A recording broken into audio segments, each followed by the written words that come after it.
कि हमें दिन भर में कितने कदम उठाने चाहिए।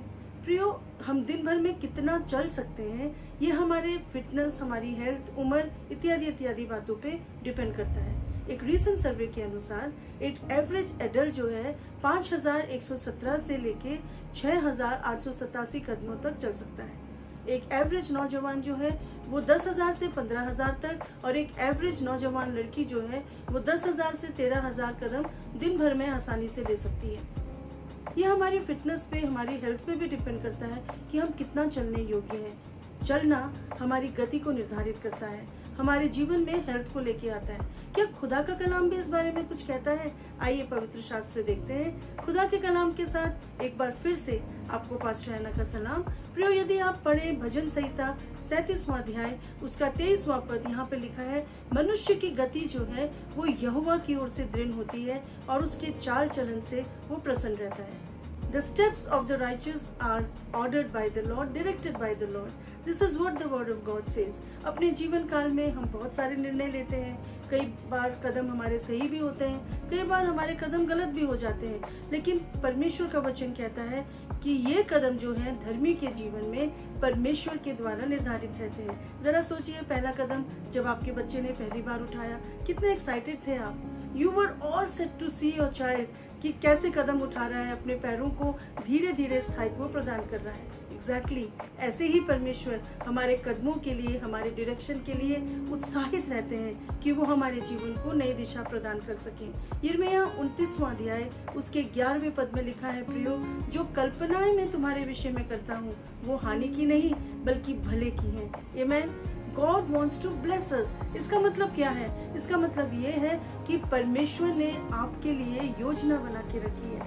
कब योजना बनाई? इससे पहले कि आप इस पृथ्वी पे आते, परमेश्वर ने आपके लिए प्लान बना के रखा है। दूसरी चीज, परमेश्वर हमसे चाहता है कि हम परमेश्वर की योजना के अनुसार अपने जीवन को निर्धारित करें, अपने जीवन में आगे बढ़ें। Because the plans that God has made for us is for a good. परमेश्वर हमें लाइफ में सक्सेसफुल, सफल देखना चाहते हैं, इसलिए उसने हमारे लिए योजना बनाई है। कभी आपने सोचा है प्रभु के प्यार के बारे में कि जन्म से लेके आपकी मृत्यु तक God has set a plan for your life, ताकि आप गिरे नहीं, ताकि आप दिशा भ्रमित ना हो जाएं, लेकिन उत्सुकता से परमेश्वर की डायरेक्शन में आप सही रास्ते की ओर आगे बढ़ सकें। आमीन। प्रभु के वचन में कदमों के बारे में लिखा है, the steps of the righteous, धर्मी के कदम। इसका मतलब क्या है? जब आप कदमों की बात करते हैं प्रियो, तो दूसरा अर्थ स्थायित्व का भी होता है। जब तक आपके कदम स्थायित्व नहीं होंगे, आप आगे नहीं बढ़ पाएंगे।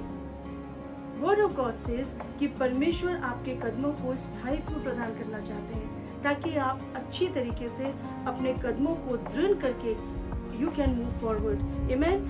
कदम निर्धारित करना परमेश्वर की ओर से होता है, जैसे कि हमने पढ़ा, it is ordered by the lord. God has already planned for your life as to what to do in your life. आमीन। पवित्र आत्मा दाऊद के माध्यम से कहना चाह रहा है कि परमेश्वर हमसे इतना प्यार करता है कि उसने हमारी योजना बना के रखी है। Now it is your turn. ये आपका चुनाव है कि आप परमेश्वर की योजना में चलना चाहते हैं या फिर उसको अवॉइड करके अपने निर्णय लेना चाहते हैं। आमीन। प्रभु का वचन कहता है उसके चाल चलन से वो प्रसन्न रहता है। Like any other parent, it is God's desire also to be happy and delighted with us. जब बच्चा सही कदम लेने लगता है तो माँ बाप की खुशी का ठिकाना नहीं होता। छोटे छोटे कदमों से जब बच्चा आगे बढ़ता है, and they just make them to take more steps. Come on, I am here and I want you to take more steps. Exactly like that beloved, परमेश्वर भी हमारी जिंदगी में चाहता है कि हम उसकी तरफ आगे बढ़ें। वो इशारा करता है हमको कि हम परमेश्वर की तरफ आगे बढ़ते हुए अपने कदमों को निर्धारित करें। आमीन। प्रभु का वचन कहता है आगे, यदि हम पढ़े तो चाहे वो गिरे भी तो भी पड़ा नहीं रहेगा। बच्चा गिर जाता है, माँ बाप उसको उठा लेते हैं, दे सपोर्ट हिम, उसकी सहायता करते हैं कि वो दोबारा से गिरा तो सही, लेकिन पड़ा नहीं रहा, उसको उठा लिया गया कि वो आगे कदम बढ़ा सके। आप गलतियां कर सकते हैं, मैं गलतियां कर सकती हूँ, लेकिन हम उसी दशा में पड़े नहीं रहते। परमेश्वर हमें आगे बढ़ाने के लिए हमेशा प्रेरित करते हैं। प्रभु का वचन कहता है कि यहोवा उसका हाथ थामे रहता है। It is such a beautiful thing कि परमेश्वर हमें गिराने, it is such a beautiful thing कि परमेश्वर हमें गिरने नहीं देता। परमेश्वर हमें गिर के पड़े नहीं रहने देता, लेकिन वो हमारा हाथ थामे रहता है। जब भी हम गिरने लगे, परमेश्वर अपने हाथों से हमें संभाल ले प्रियो। और तब क्या है, दाऊद ने बहुत ही सुंदर गवाही दी 25वें पद में, मैं लड़कपन से बुढ़ापे तक देखते आया हूँ, लेकिन ना तो किसी धर्मी को त्यागा हुआ और ना उसके वंश को टुकड़े मांगते देखा है। जब आप प्रभु के वचन की ओर चलते हैं, जब आपके कदम यहोवा के द्वारा निर्धारित होते हैं, जब परमेश्वर की व्यवस्था से आप प्रसन्न रहते हैं और उसके मार्गों में आगे बढ़ते हैं प्रियो, ये परमेश्वर की प्रतिज्ञा है कि परमेश्वर आपको भीख मांगने नहीं देगा। He will not allow you to beg before anyone because He is the one who wants to take care of you। यदि आप दूसरा सैमुएल को पढ़े और उसके 9वां अध्याय 1 से 11वां पद में बहुत ही सुंदर कहानी है दाऊद के बारे में। दाऊद जब राजा बन गया तो उसने योनातन, जो उसका परम मित्र था और शाऊल का बेटा था, उसने पता किया कि क्या योनातन की संतान अभी जीवित है, और उसे पता चला कि उसका एक क्रिपल्ड सन, जो अपंग व्यक्ति था, बेटा था, वो अभी जीवित है। और उसने योनातन के कारण उसको अपने भवन में बुलाया और उसकी देखभाल करी। जिंदगी भर वो उसकी देखभाल करता रहा। This is exactly what God wants to do for अस।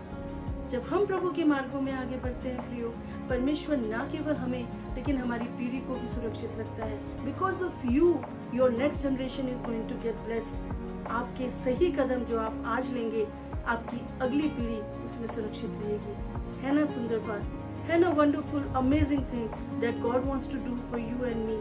आमेन। मुझे एक गवाही के बारे में पता चला।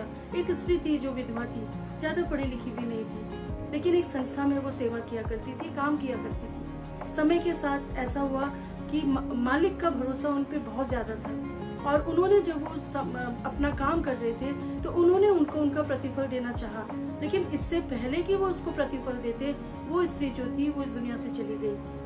आपको पता है उसका फायदा किसको मिला? उन्होंने उनके बच्चों को बुला के उनकी अगली पीढ़ी को आशीषित किया। बिल्कुल सही बात है प्रियो। ये परमेश्वर भी हमारे कारण शिद्दत से जब हम प्रभु के साथ चलते हैं, हमारी अगली पीढ़ी को सुरक्षित करना चाहता है। प्रभु इस कलाम के द्वारा आपको बहुत आशीष दे। जय मसीह।